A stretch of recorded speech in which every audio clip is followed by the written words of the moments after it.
एक गुरु और दो शिष्य। नमस्कार दोस्तों, लघु प्रेरक कहानी में आप सभी का स्वागत है। एक बार की बात है, एक गुरुकुल में एक बहुत ही महान गुरु रहा करते थे, जो कि ईश्वर के बहुत बड़े भक्त थे। उस गुरु के दो शिष्य भी थे, जो उनके साथ ही रहते हैं, वहाँ का सारा काम करते थे। वही दोनों गुरुकुल की देख रेख करते थे। अपने गुरु की तरह दोनों ही भगवान के भक्त थे और उनकी भक्ति करते थे। लेकिन उन दोनों में एक बात अलग थी। वो यह थी, उनमें से एक सकारात्मक सोच वाला था, जो हमेशा खुश रहता था, और दूसरा नकारात्मक सोच वाला, जो कि हमेशा दुखी रहता था। उन दोनों का गुरुकुल में काम एक समान था और दोनों को गुरुकुल में एक सम्मान दर्जा भी मिलता था। लेकिन फिर भी उनमें से एक हमेशा खुश रहता था और दूसरा हमेशा दुखी रहता था। खुश रहने वाला शिष्य हमेशा किसी न किसी बात पर खुश होने का कारण ढूंढ लेता था, लेकिन वो दूसरा शिष्य हर बात से दुखी रहता था और हर चीज में कमियां निकालता रहता था। उसके साथ जितनी भी अच्छी चीज हो जाए, वो इसमें भी दुखी रहता था। एक दिन गुरु के मौत हो गई और वो स्वर्ग सिधार गए। अपने गुरु के जाने के बाद दोनों शिष्यों ने ही गुरुकुल को संभाला और उसकी देखरेख करने लगे, पर उन दोनों की भी कुछ दिनों बाद मौत हो गई। उन दोनों को उनके अच्छे कामों के कारण अपने गुरु के साथ स्वर्ग में रहने का मौका मिला और वो दोनों स्वर्ग में रहने लगे। लेकिन यहाँ भी वो खुश रहने वाला शिष्य खुश रहता था और दूसरा दुखी रहता था। फिर एक दिन उस दुखी रहने वाले शिष्य ने अपने गुरु से पूछा कि गुरुजी, मुझे किसी भी चीज और काम में खुशी नहीं मिल रही। लोग कहते हैं कि स्वर्ग में सारी खुशियाँ और शांति मिलती है, लेकिन मुझे ऐसा कुछ नहीं मिल रहा। मेरे साथ ऐसा क्यों हो रहा है? तो गुरु ने मुस्कुरा के जवाब दिया कि खुशी और दुख तो हमारे मन की स्थिति है। उसका किसी वस्तु या जगह से कोई लेना देना नहीं है। अगर तुम्हारा मन साफ है तो तुम्हें नरक में भी खुशी मिलेगी, लेकिन अगर तुम्हारा मन साफ नहीं है तो तुम्हें स्वर्ग में भी दुख ही मिलेगा। सुख और दुख दोनों ही मनुष्य के देखने के नजरिए पर निर्भर करते हैं। शिष्य को अपने गुरु की बात समझ में आ गई। अब वो किसी भी चीज में कमी नहीं निकालता था और अब वो खुशी खुशी स्वर्ग में रह रहा था। इस कहानी से हमें ये सीख मिलती है कि नकारात्मक सोच वाले इंसान को हर चीज में बुराई ही दिखती है और वो कभी भी किसी चीज से खुश नहीं हो सकता। लेकिन सकारात्मक सोच वाला इंसान बुरी से बुरी चीज में भी खुश होने का कारण ढूंढ लेता है। इसलिए हमें अपने देखने के नजरिए को बदलना चाहिए और हर चीज में बुराई देखने की जगह उसमें कुछ अच्छा देखना चाहिए। शार्क और चारा मछलियाँ। नमस्कार दोस्तों, शार्क और चारा मछलियाँ ज्ञान से भरी कहानी में आप सभी का स्वागत है। शार्क और चारा मछलियाँ अपने शोध के दौरान एक समुद्री जीव विज्ञानी ने पानी से भरे एक बड़े टैंक में शार्क को डाला। कुछ देर बाद उसने उसमें कुछ चारा मछलियाँ डाल दी। चारा मछलियों को देखते ही शार्क तुरंत तैरकर उनकी ओर गई और उन पर हमला कर उन्हें खा लिया। समुद्री जीव विज्ञानी ने कुछ और चारा मछलियाँ टैंक में डाली और वे भी तुरंत शार्क का आहार बन गयी। अब समुद्री जीव विज्ञानी ने एक कांच का मजबूत पारदर्शी टुकड़ा उस टैंक के बीचों बीच डाल दिया। अब टैंक दो भागों में बंट चुका था। एक भाग में शार्क थी, दूसरे भाग में उसने कुछ चारा मछली डाल दी। विभाजक पारदर्शी कांच से शार्क चारा मछलियों को देख सकती थी। चारा मछलियों के देख शार्क फिर से उन पर हमला करने के लिए उस ओर तैरी, लेकिन कांच के विभाजक टुकड़े से टकरा कर रह गई। उसने फिर से कोशिश की, लेकिन कांच के टुकड़े के कारण वह चारा मछलियों तक नहीं पहुंच सकी। शार्क ने दर्जनों बार पूरी आक्रामकता के साथ चारा मछलियों पर हमला करने की कोशिश की, लेकिन बीच में कांच का टुकड़ा आ जाने के कारण वह असफल रही। कई दिनों तक शार्क उन कांच के विभाजक के पार जाने का प्रयास करती रही, लेकिन सफल न हो सकी। अंततः थक हार कर उसने एक दिन हमला करना छोड़ दिया और टैंक के अपने भाग में रहने लगी। कुछ दिनों बाद समुद्री जीव विज्ञानी ने टैंक से वह कांच का विभाजक हटा दिया, लेकिन शार्क ने कभी उन चारा मछलियों पर हमला नहीं किया, क्योंकि एक काल्पनिक विभाजक उसके दिमाग में बस चुका था और उसने सोच लिया था कि वह उसे पार नहीं कर सकती। जीवन में असफलता का सामना करते करते कई बार हम अंदर से टूट जाते हैं और हार मान लेते हैं। हम सोच लेते हैं कि अब चाहे कितनी भी कोशिश कर लें, सफलता हासिल करना नामुमकिन है, और उसके बाद हम कभी कोशिश ही नहीं करते, जबकि सफलता प्राप्ति के लिए अनवरत प्रयास आवश्यक है। परिस्थितियां बदलती रहती हैं, इसलिए अतीत की असफलता को दिमाग पर हावी न होने दें और पूरी लगन से फिर मेहनत करें।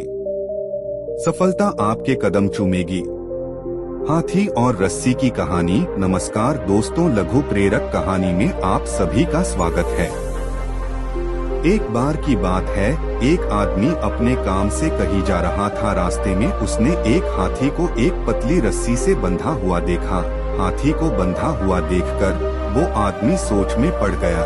वो सोचने लगा कि इतना बड़ा और शक्तिशाली हाथी इतनी छोटी से रस्सी से कैसे बंधा हुआ है, ये इसे तोड़कर आजाद क्यों नहीं हो जाता है। वो आदमी ये सब बातें सोच ही रहा था कि उस हाथी का मालिक वहाँ आ गया। हाथी के मालिक ने उस आदमी से पूछा कि आपको क्या चाहिए, तो उस आदमी ने कहा कि आप मुझे ये बताएं कि इतना बड़ा और शक्तिशाली हाथी इस पतली सी कमजोर रस्सी के सहारे कैसे बंधा रहता है। ये हाथी इस रस्सी को तोड़ने की कोशिश क्यों नहीं करता है, ये तो आसानी से इस रस्सी को तोड़ सकता है। उस आदमी की बात सुनकर हाथी के मालिक ने कहा कि मैं इस हाथी को इस रस्सी से तब से बांध रहा हूँ जब से ये छोटा बच्चा था। उस समय इसमें इतनी ताकत नहीं थी कि ये इस रस्सी को तोड़ सके। इसने बहुत कोशिश की, लेकिन ये रस्सी को तोड़ नहीं सका, और इसके मन में ये बात बैठ गई कि ये रस्सी बहुत मजबूत है। इसलिए आज जब ये हाथी इतना बड़ा और शक्तिशाली होने के बावजूद भी इस रस्सी को तोड़ने की कोशिश नहीं करता, क्योंकि इसके मन में यही बात बैठी हुई है कि ये रस्सी को तोड़ नहीं सकता। सीख। इस कहानी से हमें जिंदगी की बहुत ही बड़ी सीख मिलती है। जिस तरह हाथी की मन में ये बात बैठ गई थी कि वो इस रस्सी को तोड़ नहीं सकता और उसने कोशिश करनी भी छोड़ दी, उसी तरह हमारे मन में भी कभी कभी ये बात बैठ जाती है कि हम कुछ नहीं कर सकते और हम कोशिश करना भी छोड़ देते हैं। इसलिए कहते हैं कि जिंदगी में चाहे कितनी भी मुश्किलें आए, लेकिन हमें कभी हार नहीं माननी चाहिए और हमेशा कोशिश करते रहना चाहिए। बिजनेसमैन और साधु की कहानी। एक बार की बात है, एक शहर में एक बहुत ही बड़ा बिजनेसमैन रहता था जिसका नाम आर्यन था। उसे अपने बिजनेस में बहुत ही लॉस हो जाता है, जिसके कारण उसका सब कुछ बिक जाता है। उसके पास अब कुछ भी नहीं बचा होता है, यहाँ तक कि उसका घर भी बिकने वाला होता है। उसके जीने की इच्छा भी अब खत्म हो चुकी होती है। एक दिन उसका बहुत पुराना दोस्त उससे मिलने आता है और उसे इस हालत में देखकर वो उसे एक बहुत ज्ञानी साधु के पास जाने को कहता है। पहले तो आर्यन मना कर देता है, फिर बाद में दोस्त के समझाने पर वो साधु के पास जाने को तैयार हो जाता है। साधु उसके दोस्त के एक छोटे से गांव में रहा करते थे। उनसे मिलने के लिए आर्यन अपने दोस्त के गांव में जाता है। 3 दिन के सफर के बाद वो गांव में आ जाता है और साधु से मिलता है। साधु उसे देखकर उससे उसकी परेशानी का कारण पूछते हैं। आर्यन उन्हें सब कुछ बता देता है, जिसे सुनकर साधु आर्यन को कहता है कि वो चिंता न करे, सब कुछ ठीक हो जाएगा। इतना कहकर साधु उसे 2 बक्से देता है और कहता है कि पहला बक्सा वो घर जाकर खोले और दूसरा बक्सा वो तब खोले जब उसे लगे कि उसने सब कुछ हासिल कर लिया है। आर्यन बिल्कुल ऐसा ही करता है। वो घर जाकर पहला बक्सा खोलता है, जिसमें उसे एक चिट्ठी मिलती है। जिसमें लिखा होता है बुरा समय है बीत जाएगा। इसके बाद आर्यन खूब मेहनत करता है। 10 सालों बाद वो फिर से सब कुछ हासिल कर लेता है और शहर का सबसे बड़ा बिजनेसमैन बन जाता है। इसके बाद वो साहू का दिया दूसरा बक्सा खोलता है, जिसमें उसे एक और चिट्ठी मिलती है, जिसमें लिखा होता है अच्छा समय है ये भी बीत जाएगा। इस कहानी से हमें ये सीख मिलती है कि समय चाहे जैसा भी हो, अच्छा या बुरा, एक दिन वो बीत ही जाता है। इसलिए हमें कभी हार नहीं माननी चाहिए। मूर्तिकार की कहानी। एक दिन की बात है। एक मूर्तिकार पत्थर से एक मूर्ति बना रहा था।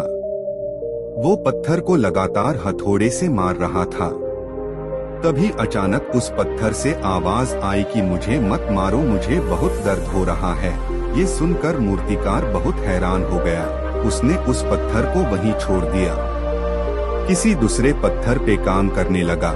लेकिन इस बार उसने उस दूसरे पत्थर से पूछा कि वो उस पर अपना काम कर सकता है या नहीं, तो पत्थर ने हाँ में जवाब दिया और कहा कि मैं तुम्हारे हथौड़े की मार सह लूंगा। मूर्तिकार ने अपना मूर्ति बनाने का काम शुरू किया। उसने उस पत्थर को अपने हथौड़े से तोड़कर भगवान की एक सुंदर मूर्ति बनाई। फिर उसने उस पर रंग किया और उस मूर्ति को सजाया। उस मूर्ति का काम पूरा हो जाने पर उसने उस मूर्ति को गांव के मंदिर में रख दिया। लेकिन साथ में ही लोगों ने उस मूर्ति के नीचे नारियल तोड़ने के लिए एक पत्थर रख दिया और ये वही पत्थर था जिसने मूर्तिकार को उस पर काम करने से मना किया था। अब रोज हजारों लोग उस पत्थर पर नारियल तोड़ने लगे, जबकि वो दूसरे पत्थर की पूजा करने लगे और उसके आगे माथा टेकने लगे। सीख। दोस्तों, इस कहानी से हमें ये सीख मिलती है, जिस तरह सोने को आग में तपाकर ही उसे गहने बनते हैं और उनको एक नया रूप मिलता है, इसी तरह अगर हम शुरुआत में मेहनत नहीं करेंगे और मुश्किलों से डरते रहेंगे तो हम कभी कामयाब नहीं हो पाएंगे। दोस्तों, आपको मूर्तिकार की कहानी कैसी लगी कमेंट करके बताएं और अपने दोस्तों के साथ शेयर करें।